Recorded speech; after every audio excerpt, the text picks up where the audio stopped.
ప్రజా సమస్యలు తెలుసుకుంటూ ప్రజలతో మమేకమవుతూ ముందుకు సాగిపోతున్న గుడ్ మార్నింగ్ తో మీ ఇంటికి మీ గోరంట్ల కార్యక్రమం టీడీపీ సీనియర్ నాయకులు ఎంఎంఎల్ రాజు ఆధ్వర్యంలో ఈ రోజు టీడీపీ జనసేన బీజేపీ శ్రేణులతో కలిసి రాజమండ్రి రూరల్ నియోజకవర్గం ఎన్డీఏ కూటమి ఎమ్మెల్యే అభ్యర్థి గోరంట్ల బుచ్చయ్య చౌదరి వారి పెద్ద కుమార్తె శ్రీమతి కంఠమనేని శిరీష, రాష్ట్ర వైద్య విభాగం ప్రధాన కార్యదర్శి డాక్టర్ గోరంట్ల రవిరామ్ కిరణ్ బాలాజీపేట ఆదర్శ నగర్లో ఉదయం ఇంటింటికి ప్రచారం చేస్తూ సూపర్ 6 పథకాలను ప్రజలకు అర్థమయ్యేలా వివరించారు. ఈ సందర్భంగా గోరంట్లకు పలువురు వివిధ కారణాలతో రేషన్ కార్డులను రద్దు చేశారని, అలాగే పెన్షన్లు, రోడ్లు తదితర సమస్యలను ఆయనకు వివరించారు. ఈ సందర్భంగా గోరంట్ల మాట్లాడుతూ రాబోయే ఎన్నికల్లో టీడీపీ అధికారంలోకి వస్తేనే రాష్ట్ర అభివృద్ధి జరుగుతుందని, ఈ 5 సంవత్సరాల వైసీపీ పాలనలో రాష్ట్ర అభివృద్ధి శూన్యమని గోరంట్ల ఆరోపించారు. జగన్ రెడ్డి బటన్ నొక్కుతున్నారని, కానీ ప్రజల ఖాతాల్లోకి మాత్రం సొమ్ము జమ కావడం లేదని, ప్రజా సమస్యలను పట్టించుకోకుండా పరదాల చాటున తిరుగుతున్నారని గోరంట్ల ఎద్దేవా చేశారు.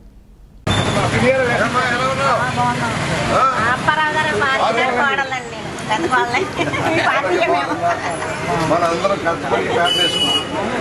ఆ రోజు కష్టపడి తీసి గవర్నమెంట్ వదిలేసి ఇల్లు కట్టుకున్నాం. రోడ్డు కూడా అయిపోయి శుభ్రంగా విలువ కూడా పెరిగింది. రోజు పేట విలువ కూడా పెరిగింది. రాబోయే రోజు ఇప్పుడు స్టేట్ రోడ్డు కలుపుతాను. శుభ్రంగా ఇస్తున్నారు.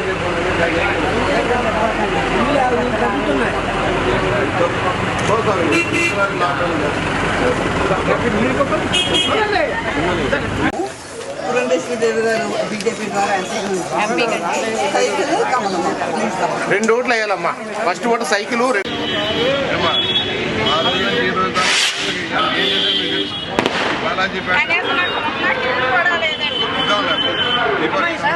నేనే సరిగా రాసుకుంటాను.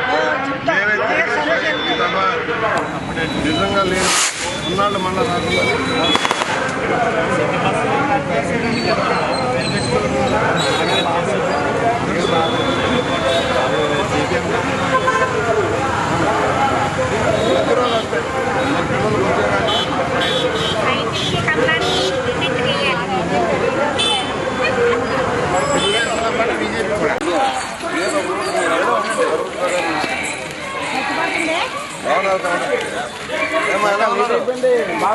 తెలుసా అందరికీ చెప్పండి. లైఫ్ అంతా అయిపోతున్నా ఇల్లే లేదండి. ఇచ్చి వాళ్ళకి ఇస్తున్నారు, లేని వాళ్ళు లేకుండా అయిపోతున్నాం.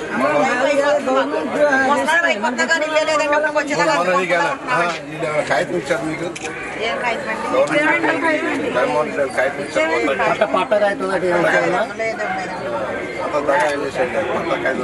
ఇచ్చి వాళ్ళకి ఇస్తున్నారు, మా జీవితం అయిపోతుంది కానీ వస్తే మళ్ళీ చెక్ చేసుకుని చేద్దాము. నిత్యం అప్పుడు ఇవ్వాల్సి ఉంది.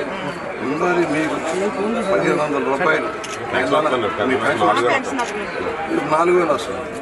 ఇప్పుడు 3000 కదా, రేపు 4000 అవుతుంది.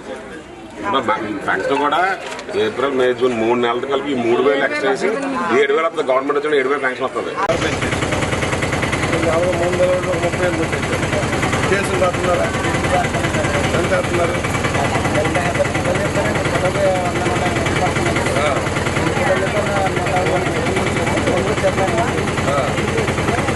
ఇష్టం 5,000 10,000 రకరకాల వీరికి ఎందుకేయాలి? మనకి ఆడపిల్లలు బస్సులు దిగి నష్టం, సిటీ బస్సులు అన్నీ ఉంటే కానీ మనకి ఏం నష్టం. మన ఆటో బిజినెస్ బాగు అలాంటి కొంతమంది ఆటో బిజినెస్ బాగు చేయాలి. ఏం హైదరాబాద్ శుభ్రంగా బస్సులు వెళ్ళి బస్సు పెట్టినా ఆటో 50 తగ్గల మన దగ్గర ఎప్పుడు తగ్గదు. మన గవర్నమెంట్ కూడా మీకు ఏం చేయాలని ఆలోచిస్తున్నాం. ఆటో వాళ్ళకు